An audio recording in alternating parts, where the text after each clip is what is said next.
Flying VFR at night has some pros and cons, with some differences that you should be aware of. Conditions at night are generally better than in the day, with smooth air, lighter winds and improved visibility. Lit runways and other traffic are easier to see.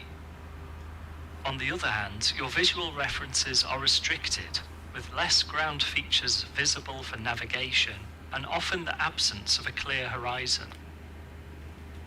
Follow this taxiway all the way to the full-length holding point for runway 08 here at Toronto City Airport. Okay, so let's just check controls, visually check ailerons responding. Let's check flaps.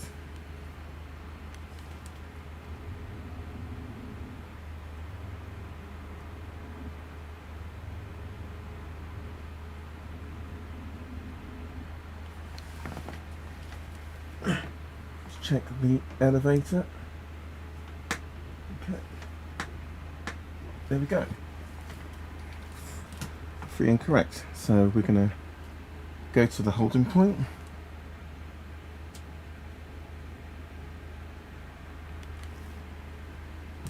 So parking brake.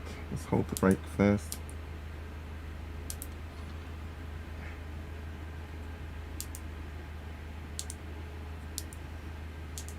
Okay.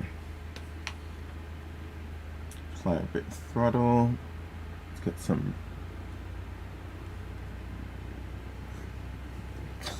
overcome the rolling resistance.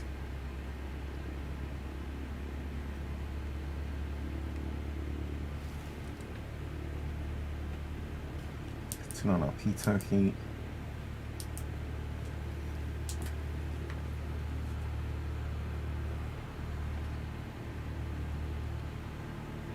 As the light levels are so low, your night vision is important and needs protecting. White light quickly cancels your night vision and it can take up to 30 minutes to fully restore it. Red coloured light has a much lower effect, so any torches or cabin lighting is best if it's in a reddish colour, such as the Cessna 152 dome light here. We'll depart 08 and make a right turn, and you'll quickly see how the lack of the horizon forces you to rely more heavily on your instruments.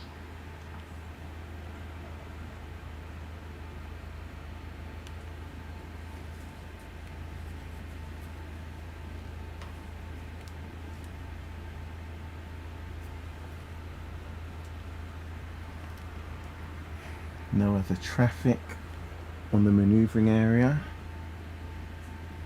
Swell back to idle. Cessna Foxtrot Sierra Alpha Charlie, ready for departure, runway 08, departing circuit to the south. Sierra Alpha Charlie, roger, cleared VFR not above 2,500 feet, cleared for takeoff runway 08, wind calm. VFR not above 2,500 feet, cleared for takeoff runway 08, Sierra Alpha Charlie. Take off and climb towards 2,300 feet. We'll leave the circuit to the south. Okay, let's check pattern. Even though we've been cleared onto the active runway, just want to make sure there's nothing on approach.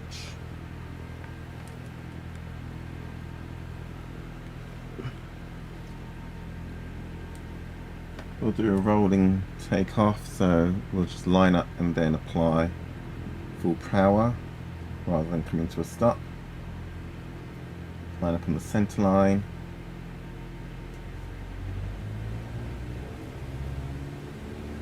Track center line of the runway. Airspeed alive. V1.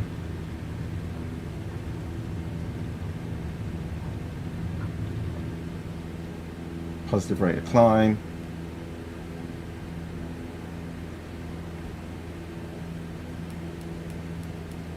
trim for the climb, attitude,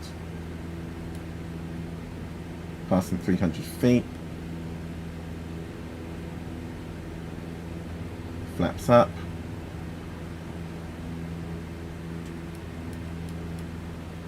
maintain 500 feet per You minute can bring rate the of flaps climb. up now that we're passing 300 feet above airfield level.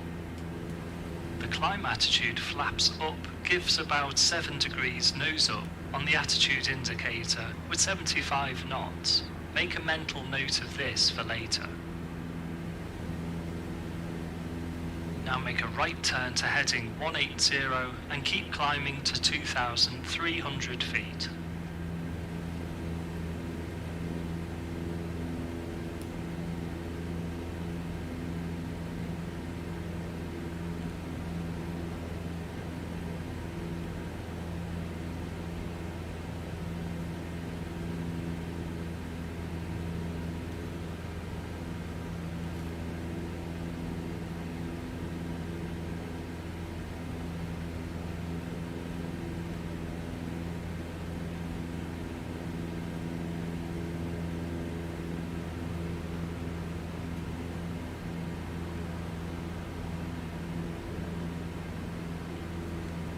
Roll out the turn. As we look out over Lake Ontario in the dark, see how your horizon has already pretty much vanished. Shift your focus more onto your instruments, but remember we're still VFR and need to maintain a lookout. Passing 1,500 feet.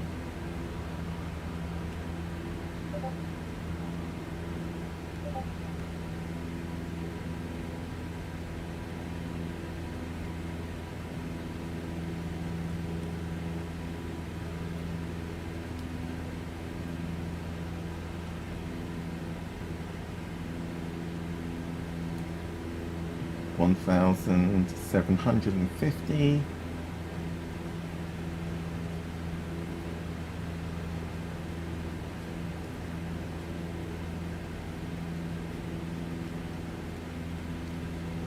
Plane feels really stable and balanced. It's just fingertip inputs. 2,000 feet. Start to trim out some of the climb attitude, pick up some airspeed along the way. 2,100.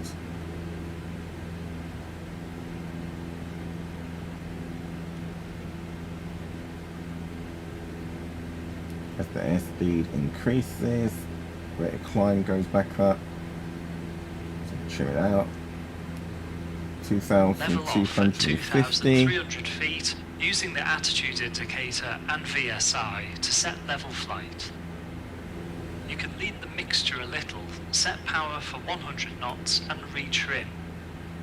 Sierra Alpha Charlie requests to leave the zone to the east en route Take Oshawa power out along the at shoreline. 2,300. Sierra Alpha Charlie Roger, leave the zone not above 2,500 feet VFR, call a boundary.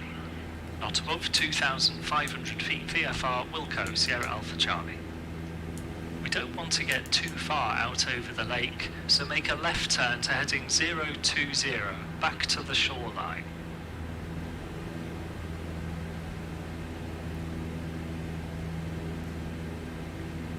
Maintaining 2,300 feet, 20-degree bank, 100 knots.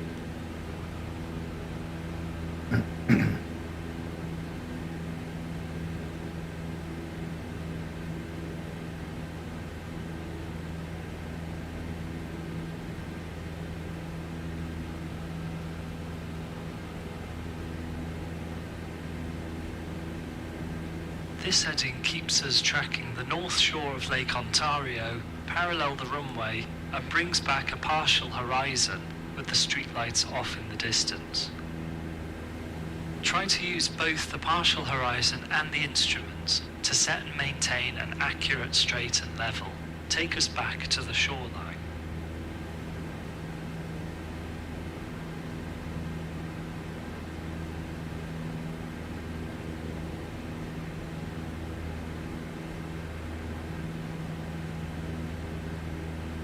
Pegs on 100 knots, 2,315. Keep heading 020 to the shoreline.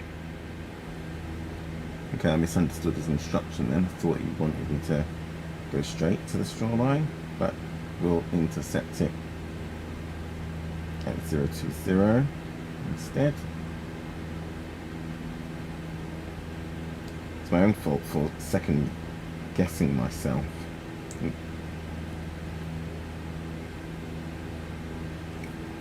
Instead of just staying on the 020, which was the last instruction with an actual heading, I interpreted the turn to shoreline with the visual label of shoreline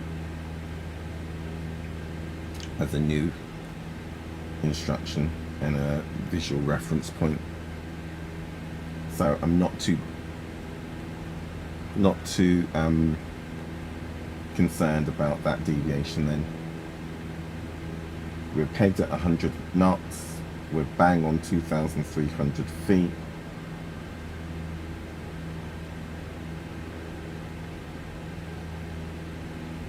Including that turn, because it was an intentional turn and aiming for that visual reference point.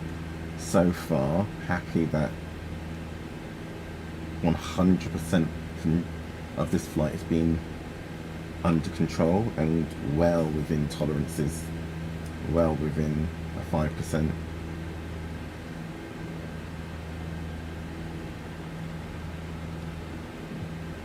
We're out over the water, so the air will be cooler, and if there's any air approaching the shoreline, you need to be conscious that as it crosses over land, it will warm up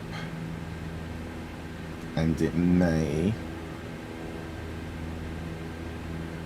present a slight, We're back at the shoreline, so make a right turn heading 060 to follow the shore eastbound. And that would introduce a bit of lift, so we're not going to cross over the shoreline, so I don't need to be concerned about it. I don't need to prepare to address any increase in our rate Alpha of Charlie, climb. zone boundary outbound, request frequency change to Oshawa 120.1. Sierra Alpha Charlie, frequency change approved.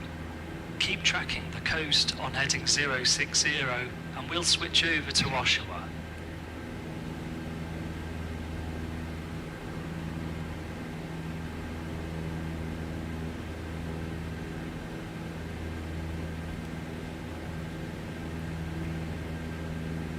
Traffic is easier to see at night thanks to the position lights, strobes and landing light. The green position light is on the right wing and the red on the left. This makes deciphering the orientation easy as the colour indicates which side of the aircraft you're seeing. If you see both red and green, you're approaching head-on.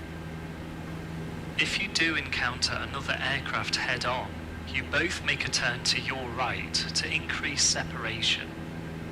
Keep on following the shore heading 060. Bang on 060, 100 knots at 2,300 feet. Weather is being extremely compliant. So unlike the previous flight, the local flight, where the air currents and thermals and all sorts were making the vertical speed indicator oscillate, you can see this flight, it is pegged at 0. So maintaining headings, I'm not having to make any material inputs to whether it's rudder or yoke just every so often. As you can see, just a gentle, literally just resting my hand up against the joystick just to address some yaw and just a little bit of, it's not yaw, roll, just to get us on, maintain at 060. So yeah, the flight stick I'm using is the Whirlpool Constellation with a Warthog base, and I literally, the only contact I have with the stick at the moment is just the outside of my thumb and just the outside of my palm on my right hand.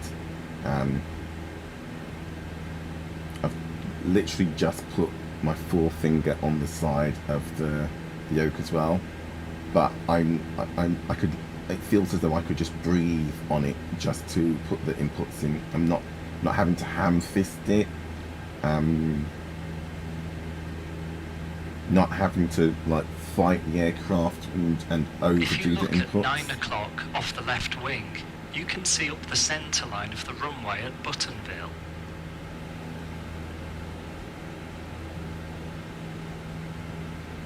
Yep. Looking straight ahead over the nose, we can see the flashing runway light at Oshawa Executive, which is where we're heading. Notice how airports are much easier to pick out at night if they have lit runways. Unlit grass runways can be nearly impossible to spot, however, so those airfields would only be operational during the day. I'll get the weather for Oshawa. Normally an ATIS is available, but out of hours it's an automated weather observation system, AWOS. Oshawa Automated Weather Observation System. Observation taken at 0150 UTC. Wind 270 at 4 knots. Visibility greater than 9. Sky condition view 3000. IFR approach RNP 30. Landing and departing runway 30. Temperature 2.4. Altimeter 29.92. Alright, so we now know it's runway 30 in use with a light headwind. The altimeter is already set to 29.92. The USA and Canada report an altimeter setting instead of a QNH, which is effectively the same but using different units. QNH is reported in hectopascals and altimeter settings are inches of mercury. Altimeters allow settings from either system, as seen in our 152 with the millibar scale on the left and inches of mercury scale on the right. Canada VFR rules require 500 feet vertical separation when below cloud in uncontrolled airspace. Cloud is reported as few at 3,000 feet, so if we stick to cruising at 2,300 feet, then we know we're fine. The USA applies the same rule, but most other countries just require you to stay clear of cloud until above 3,000 feet. Keep flying us towards Oshawa, heading 060. So other than that moment, we can transfix looking for the runway off our left wing. Again, bang on 100 knots, not deviated at all. Holding steady on 060 we're at 2,300 and maybe 10 feet, but again that's just a slight variance and well within tolerance, and it's just because every so often you can see the vertical speed indicator, it will slightly increase decrease, and again that's just air currents, so I'm not chasing it, I'm not trying to chase the needle and adjust power to peg it. It's fine, it's oscillating above, below, so again we're in a slight climb now, slight descent, but we're talking about like 5 feet per minute, so no need to make any inputs What I'll do is I'll put a link in the description. I should have done it already, but I'll put a link in the description as well to the Whirlpool website and link to my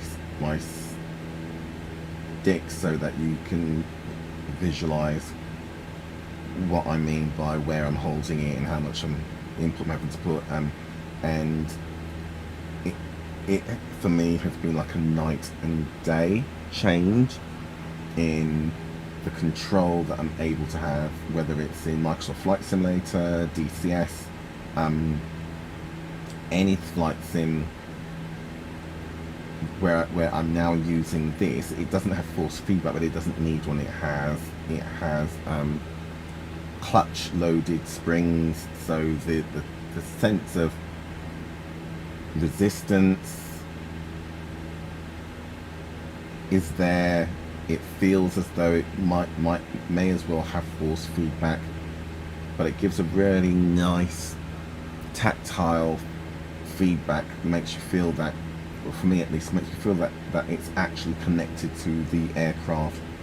So when I put a slight, tiny, maybe a pound or less of pressure input, I just look to see that that's translated into an output in whether it's roll, pitch, rather than and I expect it. I expect it to be nice and gentle input, rather than with other sticks I've had before, even those with Hall sensors, where it felt there was no connection, there was no weight behind it. So I would overdo operates what's the known inputs. as a mandatory frequency area. This means a radio is required to fly into or near the airfield. We're getting close to the Oshawa MF zone, so we'll call up and announce our position and intentions. I just Oshawa looked traffic, down, Cessna, seeing Foxtrot that Sierra Navigraph Alpha doesn't Charlie, appear to 10 track miles you. southwest, 2,300 feet, inbound landing 30 Reset, there you go. Oshawa. We know from the AWOS that it's runway 30 in use, which is a normal left-hand circuit. In other ICAO countries, we'd make an overhead join, descending on the dead side before joining the crosswind leg. The USA and Canada allow joining uncontrolled circuits straight into the downwind leg from a 45-degree intercept at circuit altitude. The elevation at Oshawa is 460 feet, so start descending now to a circuit altitude of 1,500 feet, aiming for the centre of the airfield. Good timing, because as we cross the shoreline, as we spoke about earlier, we're going to start to get a bit of an updraft, and it would have introduced a bit of a climb. So descending to 1,500 feet, adjusting our heading slightly to aim for the downwind.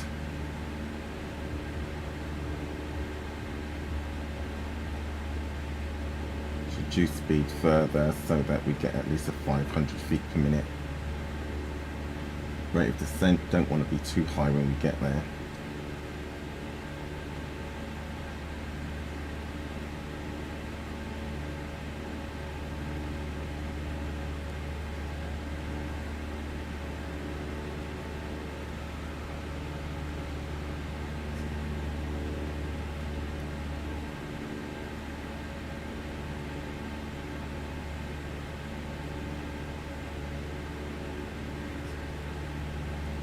Still at 100 knots.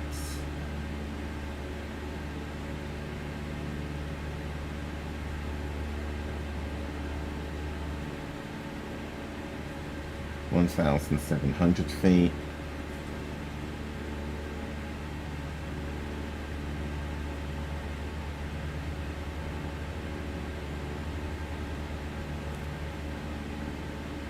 (1,600 feet). Maintain 1,500 feet as the circuit altitude until turning base. Note that the runway lights we 1,500. see up ahead is runway 05, but that's not the one currently in use.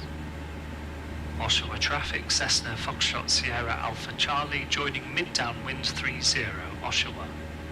Increase power so we don't drop below 1450. Should have increased power a bit sooner so we intercepted 500. But it's okay, still within tolerance. It's just that I didn't want to overdo the input. Back at about 1480.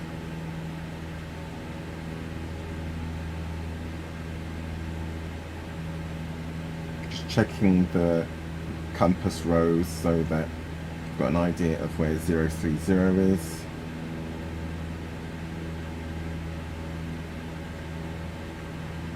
$1,500 feet, 100 knots. Okay, we're reaching the downwind leg. Turn right heading 120.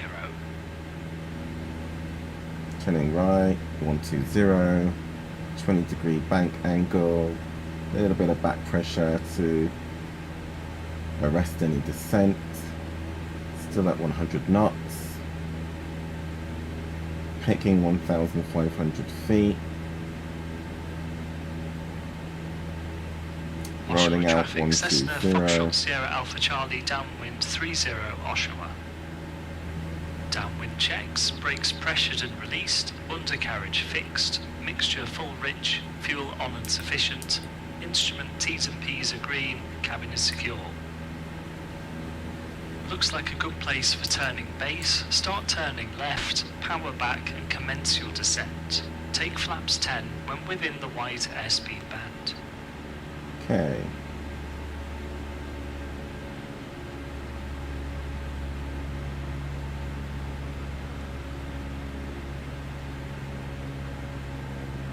Turning base. A 500 high-wing degrees. aeroplane such as the Cessna is great when en route, as you have a clearer view downwards towards the ground, but turning in the pattern can be a little bit more difficult. Configure the flaps and set your speed as appropriate.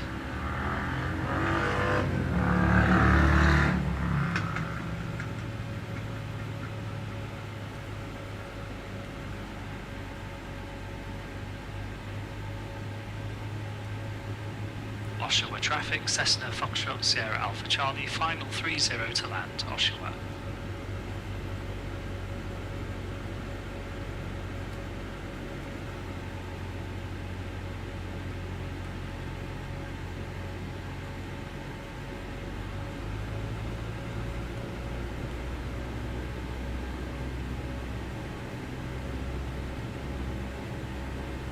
Okay, no, we're not.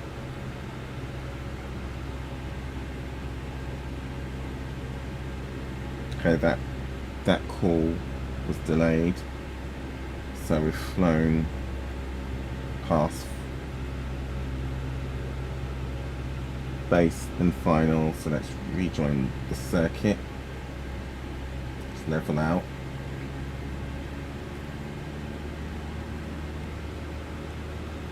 So we'll just rejoin the circuit.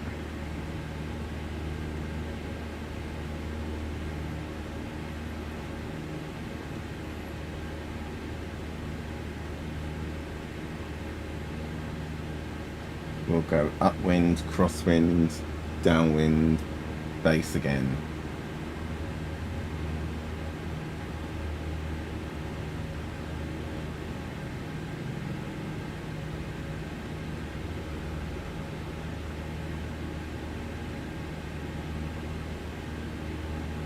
So we're going to enter crosswind, runway 30.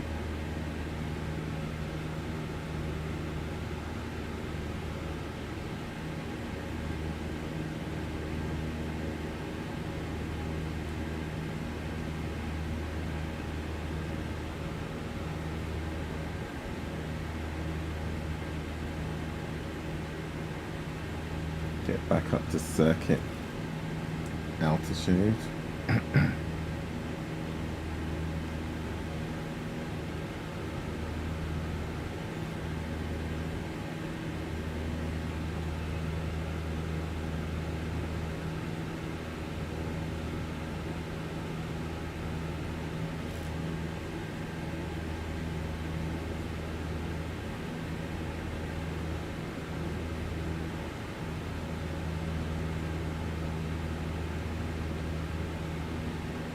As there are no other aircraft in the pattern.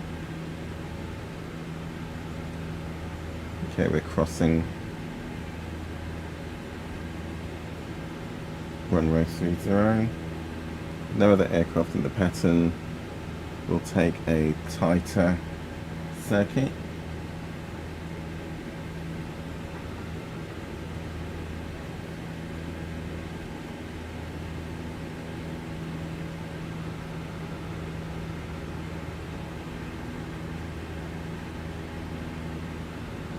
Okay, we're going to turn downwind.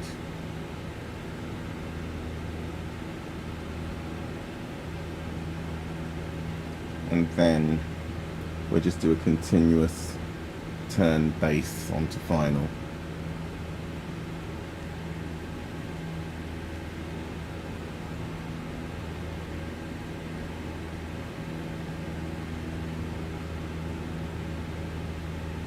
And we'll do a tighter turn.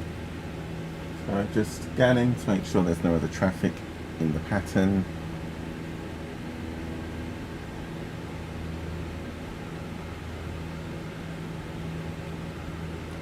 Strobe light just blinked to my left eye just as I look left. It's a bit disconcerting.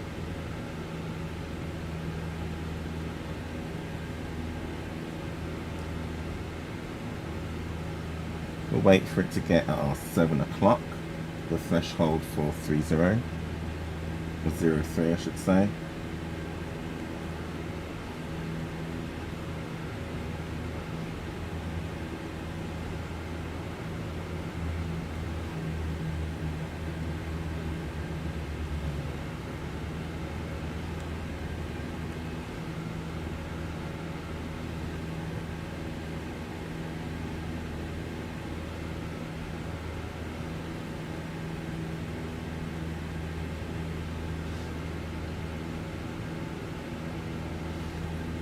Okay, powering back. Start our descending base turn onto final.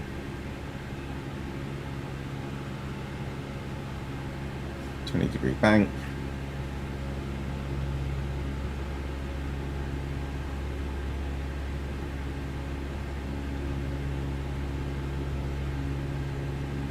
To 1,100 feet.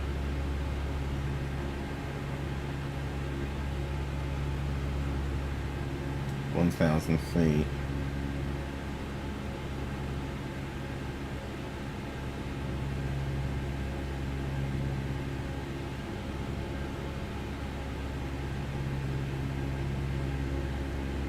$900 feet.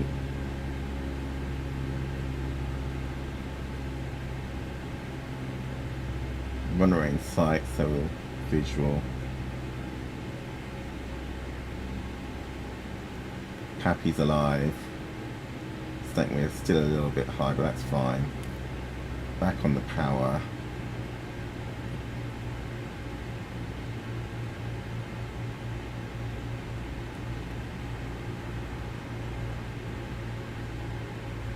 We'll intercept the glide slope pretty soon.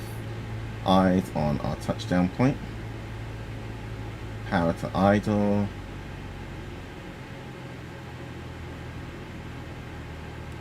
Track the center line. Flare.